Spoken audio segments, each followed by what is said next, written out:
দেখতে পাচ্ছেন এই মুহূর্তে ইশরাকপন্থীরা কিন্তু সকাল 10টা থেকে এখন অবধি কিন্তু এই নগর ভবনের গেটের সামনে অবস্থান করছেন। তারা কিন্তু নগর ভবন ঘেরাও করে রেখেছেন।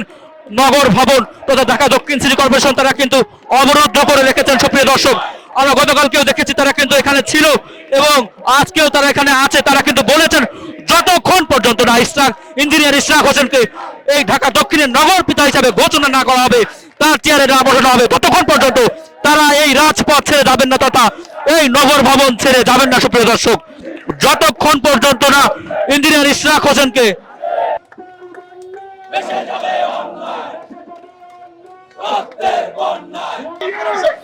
ঢাকা দক্ষিণ সিটি কর্পোরেশনকে এটা ধরা খাই যাবে। এই জন্য বীর মুক্তিযুদ্ধ স্বাধীন সন্তান ইঞ্জিনিয়ার ইশরাক হোসেনকে দায়িত্ব নিতে কার্পণ্য করছে, দায়িত্ব নিতে বাধা সৃষ্টি করছে।